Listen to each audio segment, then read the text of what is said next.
In the vast desert landscape of Albuquerque, where the horizon stretches endlessly and secrets are buried beneath layers of sand and time, a darkness once settled over the city. Between 2003 and 2005, 11 women and one unborn child vanished from the street, their lives extinguished like candles in the wind. Among them was Doreen Marquez, a vibrant 24-year-old with dreams as vast as the New Mexico sky. Her disappearance would become part of one of the most haunting mysteries in Southwest history, a case that would remain cold for years, leaving families in perpetual limbo and investigators grasping at shadows. But after years of silence, a single clue would shatter everything. Before I tell you what happened, comment your country and time below. October 2003 arrived in Albuquerque with a peculiar warmth that year. The autumn sun painted the sandy mountains in hues of amber and rose as it set each evening, casting long shadows across the city's sprawling neighborhood. In the West Mesa area, where suburban developments gave way to untamed desert, the air carried the scent of sagebrush and possibility. It was in this landscape of contrast, between urban and wild, hope and despair, that Doreen Marquez lived her final days. Doreen had grown up in Albuquerque, her childhood marked by the ordinary struggles of many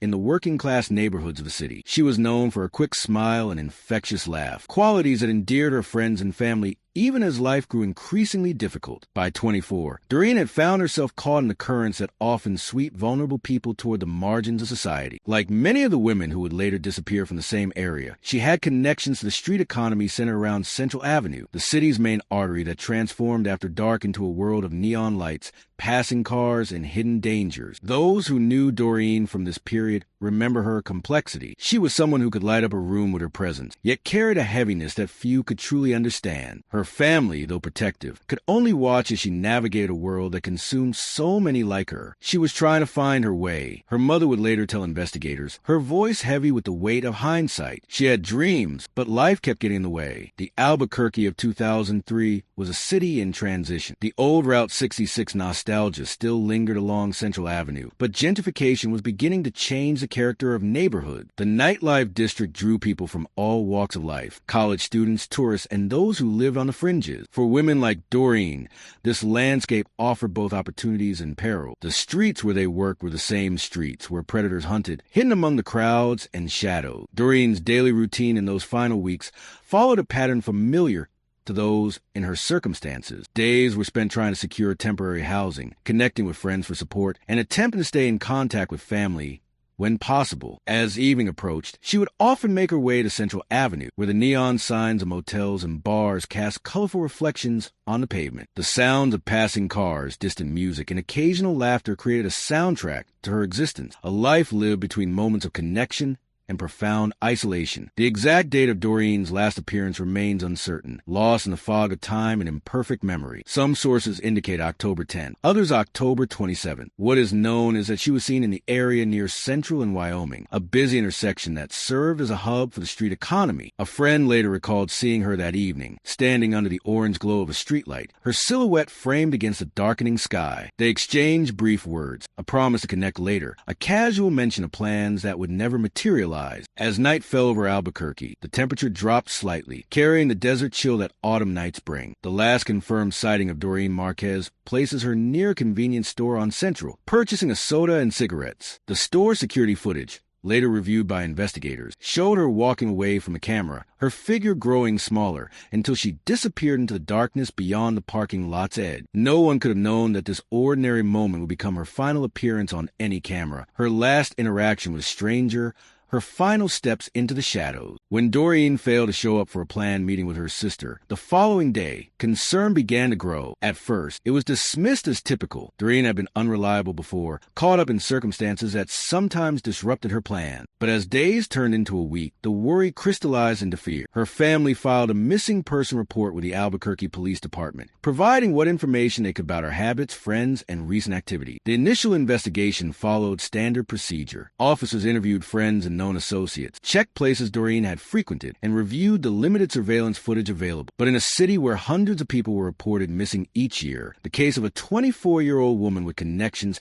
to the street economy received limited attention. She was, in the eyes of some, just another person who had likely moved on or chosen to disappear. A painful but common assumption that would prove tragically wrong. As weeks turned into months, the leads in Doreen's case grew cold. Her family maintained hope, posting flyers and holding vigils. But as time passed, the initial urgency of the investigation faded. Other cases demanded attention. Other families sought answer. In the vast bureaucracy of law enforcement, Doreen Marquez's file joined countless others in the cold case unit, awaiting a breakthrough that seemed increasingly unlikely. What no one knew in those early months was that Doreen was not alone in her disappearance. Even as her case grew cold, other women were vanishing from the same street, their lives seemingly erased without explanation. The pattern would not become apparent for years. The connections between their fates buried beneath the desert floor along with their remains. In the autumn of 2003, Albuquerque was unaware that it was home to a predator, someone who moved through the city's shadow, taking lives without leaving a trace. For Doreen's family, the uncertainty became a constant ache. Each holiday brought another empty chair at the table. Each birthday, another candle that would remain unlit. They continued to call her phone, long after it had been disconnected, hoping against hope that one day she would answer. They watched other missing persons cases receive media attention and wondered why their daughter, their sister, their friend had been largely forgotten. The Albuquerque Police Department continued to follow up on tips when they came in, but most led nowhere. A sighting here, a rumor there. Each potential clue dissolved under scrutiny. The investigators assigned to the case moved on other assignments, replaced by new officers who inherited the file and its unanswered questions. Time passed, seasons changed, and the mystery of what happened to Doreen Marquez settled into the background of the city's consciousness, another unsolved case among many. As 2003 gave way to 2004, and then 2005, the disappearances continued. Women with similar backgrounds, similar habits, similar vulnerabilities continued to vanish from the streets of Albuquerque. Each case was investigated separately, each family left with its own version of grief and uncertainty. No one connected the dots. No one saw the pattern emerging in the data. The desert surrounding Albuquerque held its secret, and the killer continued to operate unseen, undetected, and unapprehended. For Doreen's family, the hope that had once burned brightly began to dim. They still held on to the possibility that she might walk through their door one day, but the years had worn them down. The pain of not knowing had become a constant presence in their lives, a ghost that sat at their table and walked through their dream. They had learned to live with the uncertainty, but they had never learned to accept it. As the case of Doreen Marquez approached its 5th year, it seemed destined to remain unsolved, a tragic footnote in the city's history, another family left without answers. The file had grown thick with notes from various investigators, each adding their perspective, but none finding the key that would unlock the mystery. The desert winds continued to blow across Albuquerque, carrying with them the whispers of the missing and the silence of those who knew what had happened to them. The years following Doreen's disappearance settled heavily upon Albuquerque, like the fine desert dust that coats everything in a layer of pale amber. For her family, time moved differently, marked not by the calendar but by the empty spaces she had left behind. Each anniversary of her last known appearance brought a fresh wave of grief. Each holiday a reminder of the laughter that no longer filled their home. The silence that had fallen after her disappearance had grown into a presence of its own, a void that shaped their days and haunted their nights. In the small house where Doreen had spent her childhood, her mother maintained a ritual that had begun in the first weeks after the disappearance. Every morning, she would light a candle at the small altar she had created in the corner of the living room, a collection of photographs, dried flowers, and mementos that represented the daughter she had lost. The flame would flicker throughout the day, a tiny beacon of hope against the overwhelming darkness of not knowing. As long as the candle burns, she would tell visitors, I know she's still somewhere, waiting to come home. The family's phone became an instrument of both hope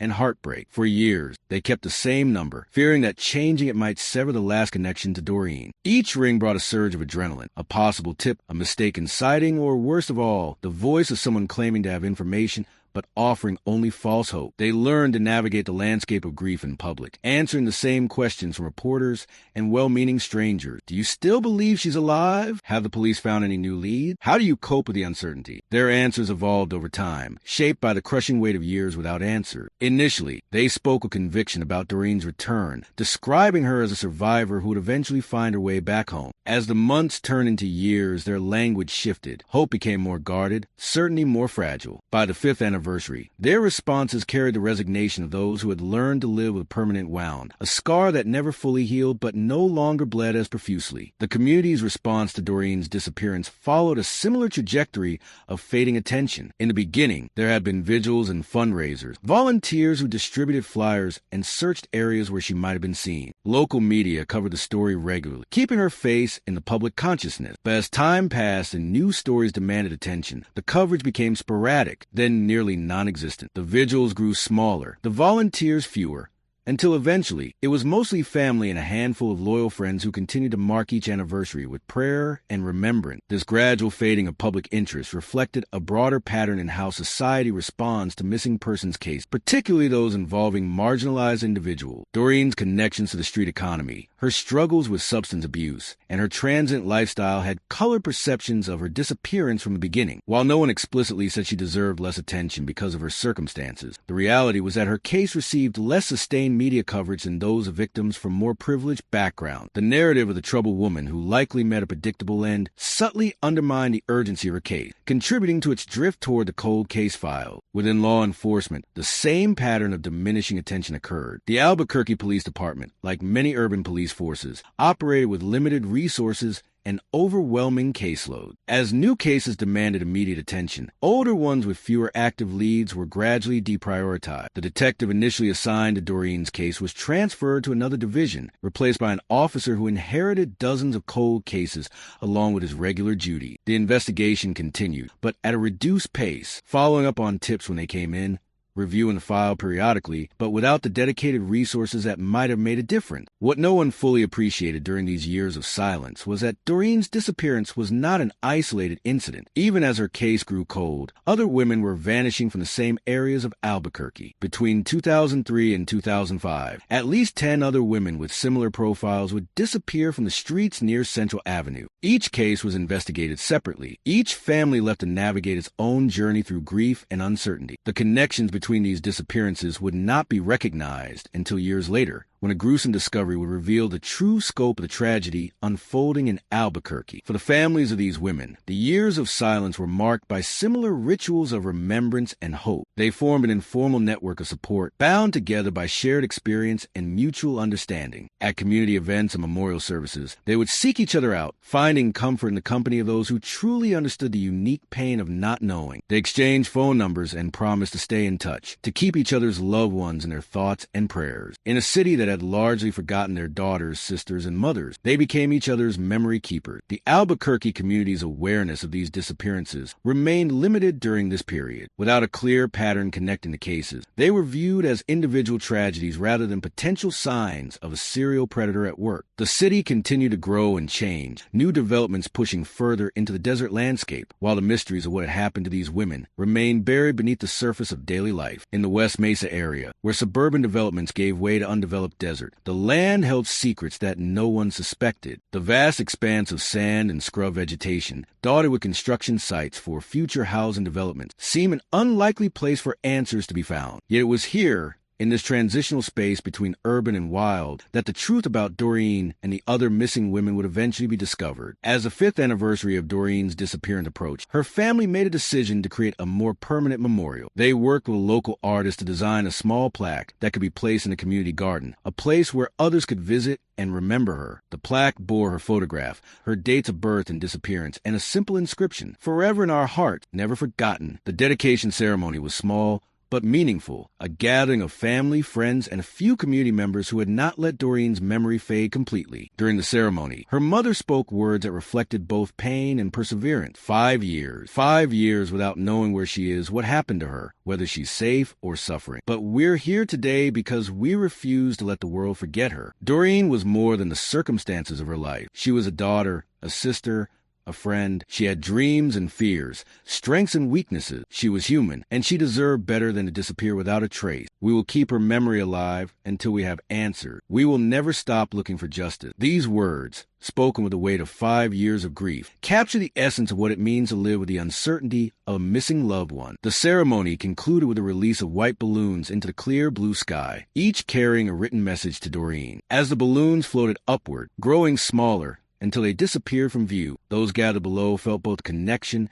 and the distance that defined their relationship with the missing woman. The years continued to pass, each one adding another layer to the complex tapestry of grief and hope that defined the lives of Doreen's family. They learned to navigate the ordinary moments of life with the extraordinary burden of her absence. Graduations, weddings, births. Each significant event was tinged with the sadness of her not being there to share it. They celebrated joyfully while mourning privately, the duality of their emotions a constant reminder of what had been lost. In the broader Albuquerque community, awareness of the missing women gradually faded, replaced by new concerns and new tragedy. The city continued to grow, its population expanding as new residents arrived, drawn by job opportunities and the distinctive beauty of the high desert landscape. For these newcomers, the names Doreen Marquez and the other missing women meant nothing. Their stories had become part of the city's past rather than its present reality. But beneath the surface of daily life, beneath the construction of new homes and businesses, beneath the ordinary rhythms of growing city, the truth about what had happened to Doreen and the others waited to be discovered. The desert, with its ability to both preserve and conceal, held the answers that would eventually bring some measure of resolution to their family. The question was not whether the truth emerged, but when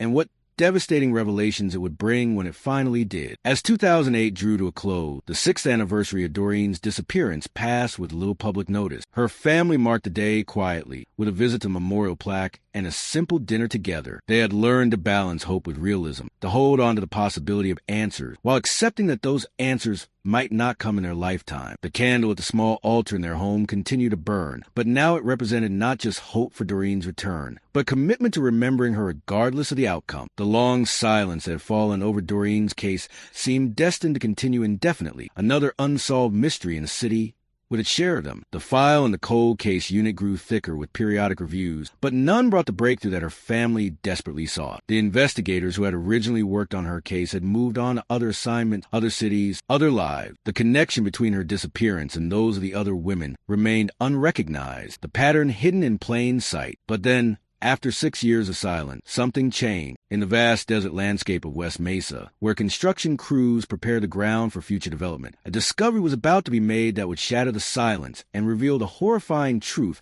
about what had happened to Doreen Marquez and the other women who had vanished from Albuquerque Street. February 2009 arrived in Albuquerque with an unseasonable warmth that hinted at the coming spring. In the West Mesa area, on the city's western edge, where suburban developments gradually gave way to undeveloped desert, construction crews were preparing a 92-acre parcel of land for future residential development. The project, part of Albuquerque's continued expansion, required extensive grading and excavation, work that would disturb land that had remained largely untouched for decades. On a clear Tuesday morning, a backhoe operator named Miguel Rodriguez was working near the southern edge of the property when his machine struck something unusual. At first, he thought it might be a piece of construction debris or an animal bone, common finds in the desert terrain. But as he cleared away more dirt, the object's true nature became apparent. It was human bone, bleached by the sun and weathered by time, but unmistakably human. Rodriguez shut down his equipment and called his supervisor, who contacted the Albuquerque Police Department. Within hours, the construction site had transformed into a crime scene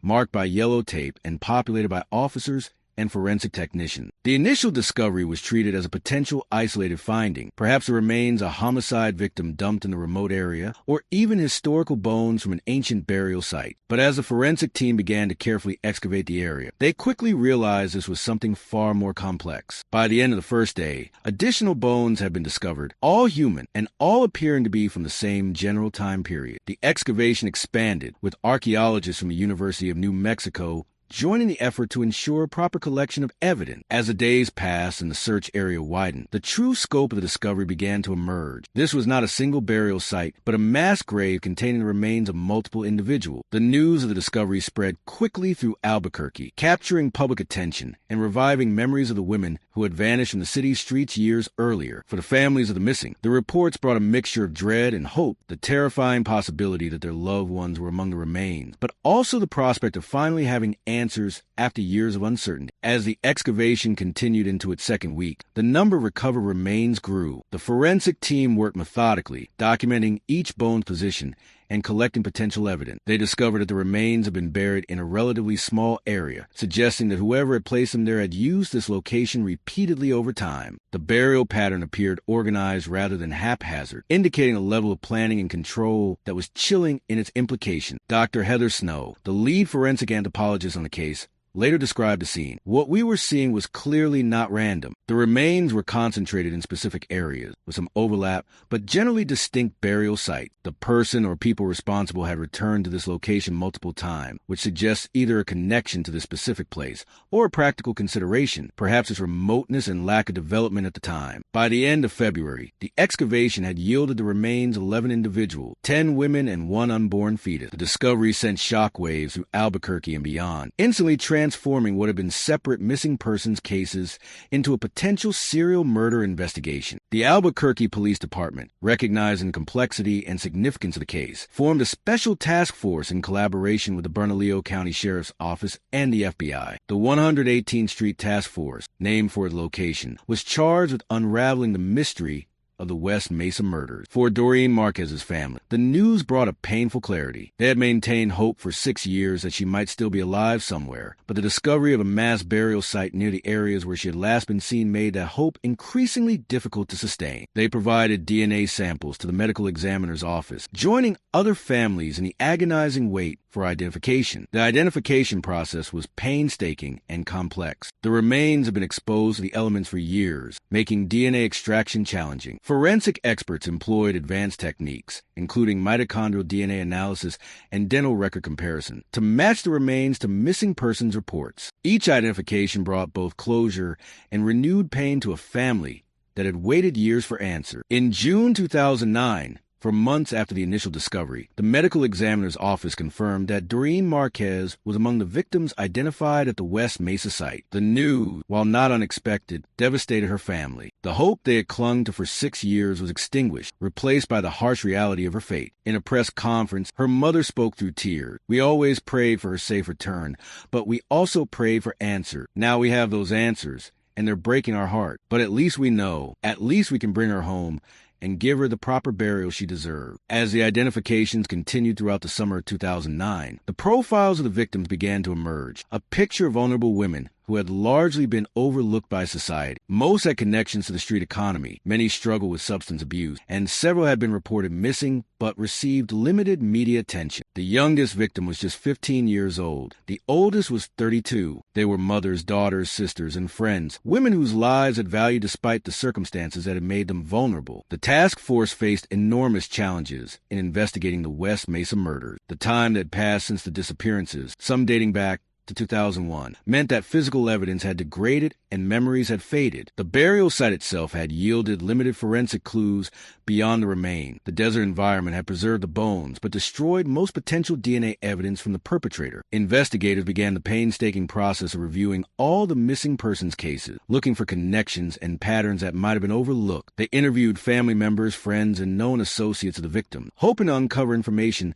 that might lead to a suspect. They also reviewed unsolved homicides and assaults from the same time period, searching for any link to the West Mesa murders. As the investigation progressed, several persons of interest emerged. One of the most prominent was Lorenzo Montoya, a convicted sex offender with a history of violence against women. Montoya had lived in Albuquerque during the period when the women disappeared, and his criminal record suggested he was capable of such crime. However, Montoya could not be interviewed or charged. He had been killed in 2006 after allegedly attacking a woman whose boyfriend intervened and shot him. Despite the circumstantial evidence linking Montoya to some of the disappearances, investigators could not find definitive proof connecting him to the West Mesa murders. His death meant that any potential confession or additional information he might have provided was lost forever. He remained a person of interest, but the case against him was incomplete. Another person of interest was a man who worked as a tow truck operator in the area during the time of the disappearances. His job gave him legitimate reasons to be in various parts of the city at odd hours, and he had access to vehicles that could have been used to transport victims to the burial site. Several of the victims' acquaintances recalled seeing him in the areas where the women had last been seen. However, despite extensive investigation, no physical evidence or credible witness testimony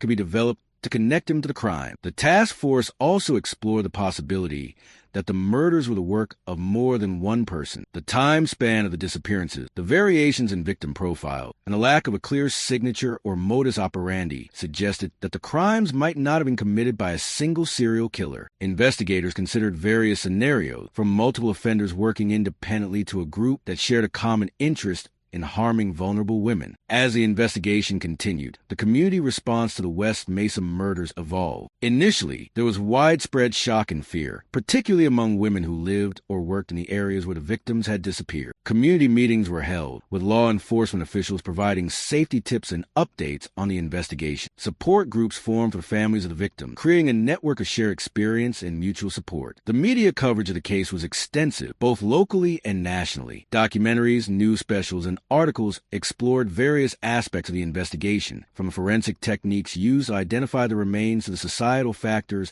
that had made the victims vulnerable. The case brought attention to the broader issue of violence against sex workers and other marginalized women, highlighting how such crimes often receive less attention and resources than those involving victims from more privileged backgrounds. For the investigators working the case, the pressure was immense. The West Mesa murders have become one of the most high-profile cases in Albuquerque's history, with the public demanding answers and justice for the victim. The task force worked tirelessly, following up on tips from across the country, reviewing countless hours of surveillance footage, and interviewing hundreds of potential witnesses. Despite their efforts, the case proved frustratingly resistant to resolution. As 2009 drew to a close, the investigation had made significant progress in identifying the victims and understanding the scope of the crime, but no arrests had been made. The persons of interest had been investigated and either cleared or lacked sufficient evidence to charge. The burial site had yielded all its secret, leaving investigators with the challenge of solving a complex case with limited physical evidence and the passage of time working against them. The revelation of the West Mesa murders had brought answers to families who had waited years for them, but those answers came with new questions. Who had committed these horrific crimes? Why had they targeted these particular women? How had they operated for years without detection? The silence that had followed each individual disappearance had been broken by the mass discovery, but a new silence had fallen, the silence of a case with identified victims but no identified perpetrator. As the task force continued its work into 2010 and beyond, the West Mesa murders settled into the complex landscape of unsolved crimes that haunt communities across the country. The investigation remained active, with new tips and information still being pursued, but the initial momentum had slowed. The media coverage decreased, the community's attention shifted to newer concerns, and the case risked becoming another unsolved mystery in a city would share them. For Doreen Marquez's family, the revelation of her fate had brought a painful form of closure. They were able to hold a funeral service and lay her remains to rest, marking the end of the physical search, but not the emotional journey. The knowledge that she had been murdered and buried in a desert grave brought its own form of grief, different from the uncertainty of her disappearance, but no less devastating. The discovery at West Mesa had shattered the years of silence surrounding Doreen's disappearance, but it also revealed the horrifying truth of what had happened to her and the other victim. The investigation had uncovered the what and the who of the victims, but the why and by whom remained elusive, a mystery that would continue to challenge investigators and haunt the community for years to come. The years following the discovery of the West Mesa burial site brought a complex reckoning for Albuquerque, a city forced to confront the reality that a predator had operated in its midst for years, taking the lives of vulnerable women with impunity. The revelation had shattered the silence surrounding these disappearances, but it also exposed the fractures in a system that had failed to protect its most marginalized citizens or notice their absence until their bodies were unearthed by a construction crew's backhoe. For the families of the victims, the reckoning took both public and private form. Publicly, they became advocates for the missing and murdered, speaking at community events, participating in memorial services, and pushing for continued investigation of the cases. Privately, they navigated the complex landscape of grief, relief at having answers, pain at the reality of their loved ones' suffering,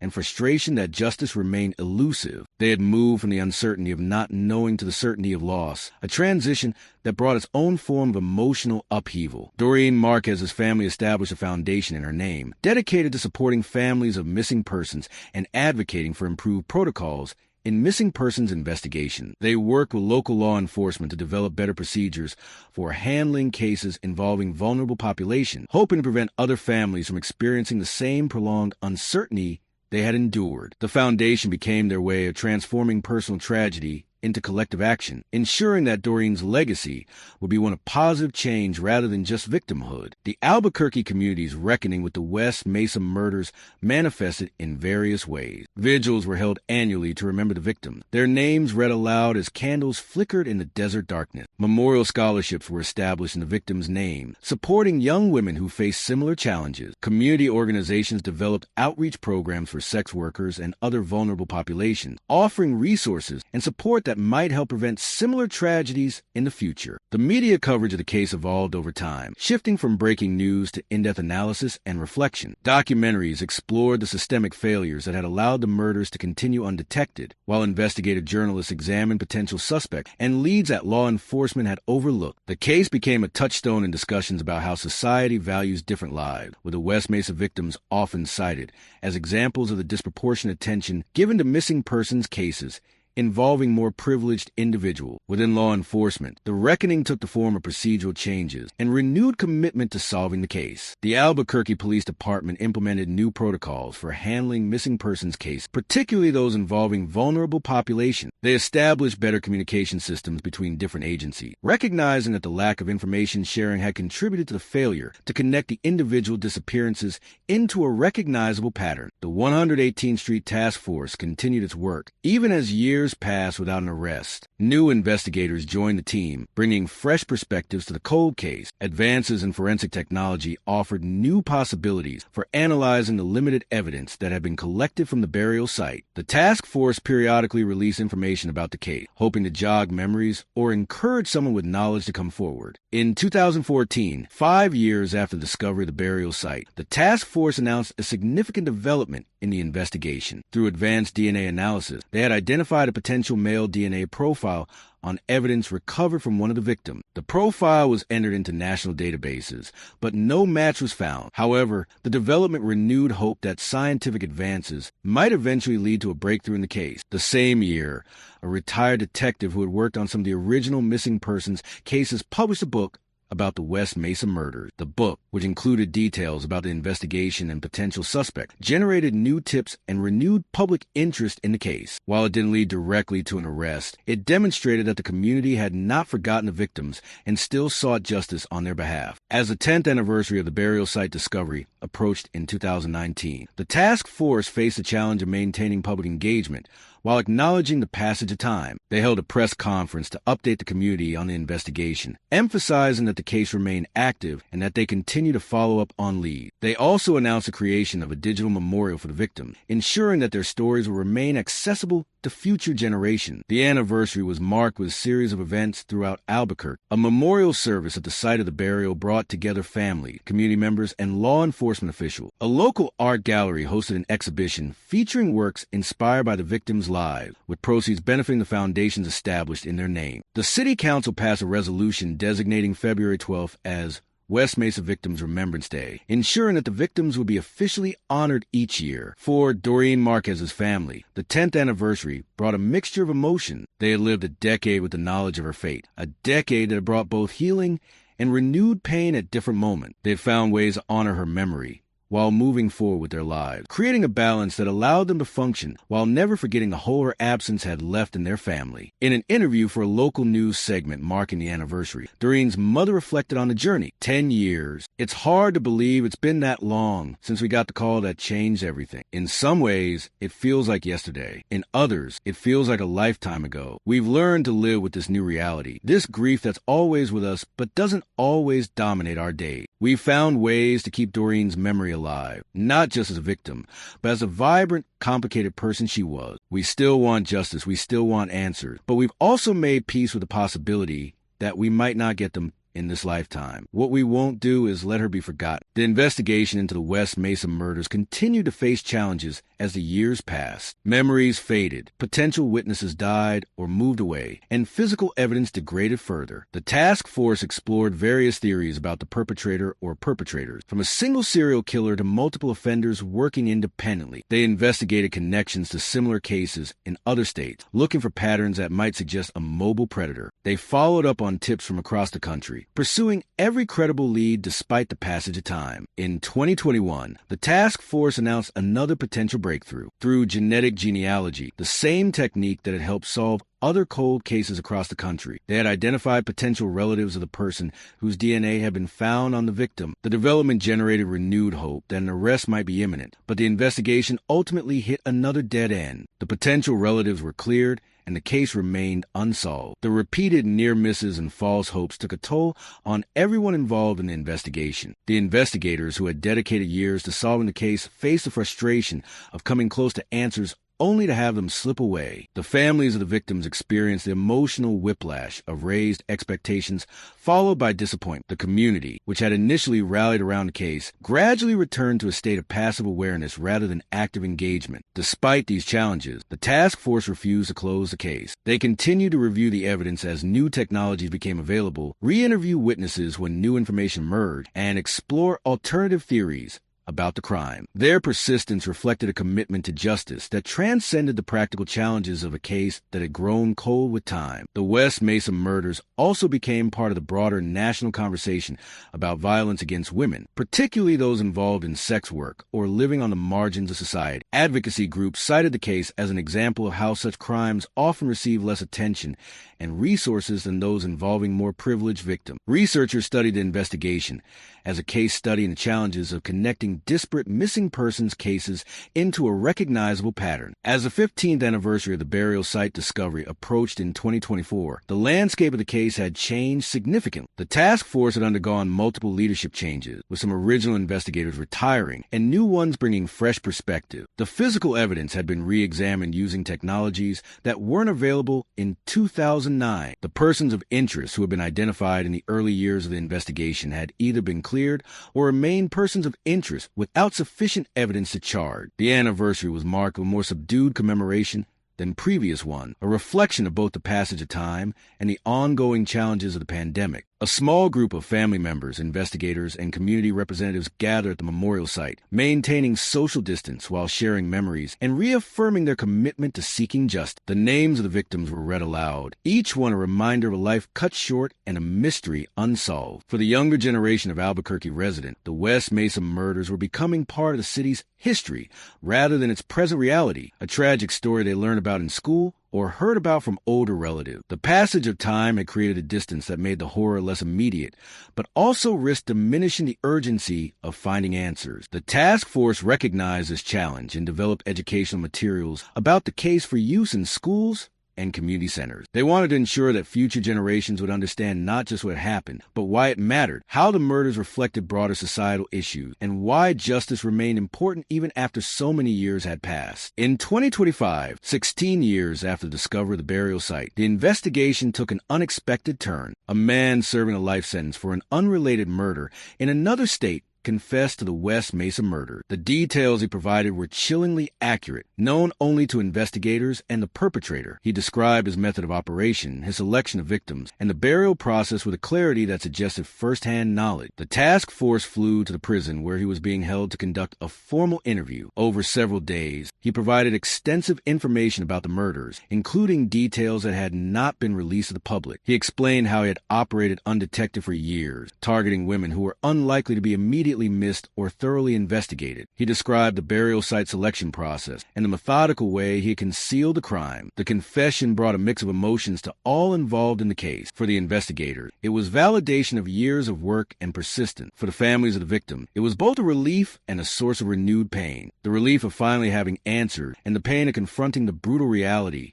of what had happened to their loved one. For the community, it was a culmination of a long journey from mystery to revelation to resolution. The confession also brought its own complexity. The perpetrator was already serving a life sentence without possibility of parole, meaning that additional charges would have limited practical impact. The jurisdictional issues between states added another layer of complexity to any potential prosecution. Most importantly, some investigators and family members questioned the veracity of the confession, noting that false confessions are not uncommon in high-profile cases. The task force proceeded cautiously, working to verify the details provided by the confessor. They re-examined evidence from the burial site, looking for connections to his known methods and behaviors. They interviewed people who had known him during the period of the murder, searching for corroborating evidence. The process was methodical and thorough, reflecting the lessons learned from years of investigating the case. After months of investigation, the task force announced that they had found sufficient evidence to corroborate the confession. While they couldn't share all the details due to the ongoing ongoing investigation. They expressed confidence that they had finally identified the person responsible for the West Mesa murder. The announcement brought a form of closure to a case that had haunted Albuquerque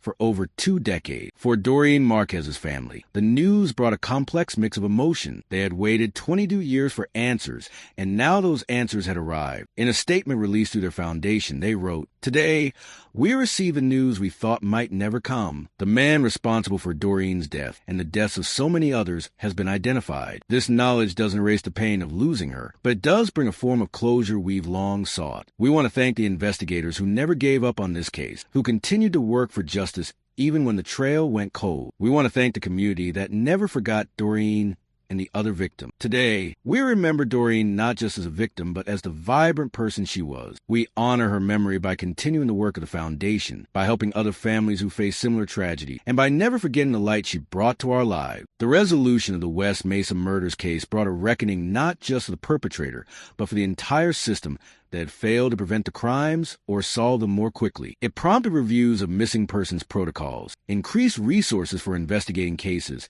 involving vulnerable populations, and greater awareness of the patterns that might connect seemingly isolated disappearances. The case also inspired a broader conversation about how society values different lives. The West Mesa victim, women who were largely marginalized and overlooked in life, had finally received the attention and justice they deserved in death. Their stories became a reminder that every life has value, every disappearance deserves investigation, and every victim matters regardless of their circumstances or lifestyle choices. As Albuquerque moved forward from the resolution of the case, the landscape of the city had changed significantly. The West Mesa area where the burial site had been discovered was now a thriving residential community, with homes, schools, and parks where once there had been only undeveloped desert. A memorial garden marked the site of the discovery, ensuring that the victims would never be forgotten even as the city continue to grow and change. The foundation established in Doreen Marquez's name continued its work, expanding its mission to include advocacy for missing persons cases nationwide. The family had transformed their personal tragedy into a force for positive change, ensuring that Doreen's legacy would be one of hope and help for others facing similar situations. The investigators who had worked on the case over the years reflected on the journey from mystery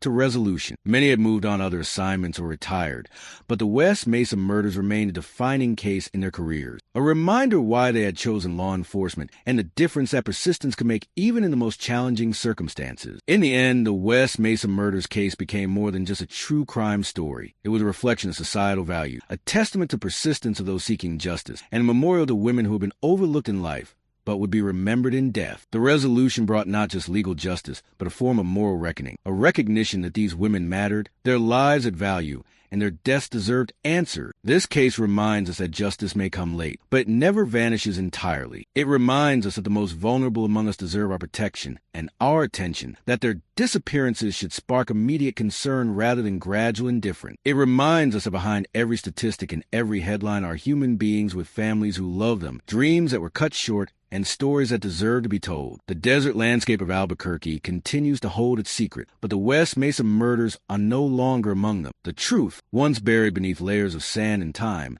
has been unearthed. The victims have been identified, their stories told, their memories honored. Justice, though delayed, has been served. And in a city that once forgot these women in life, they will now be remembered in death, a permanent memorial to lives that mattered and a mystery that finally has been solved.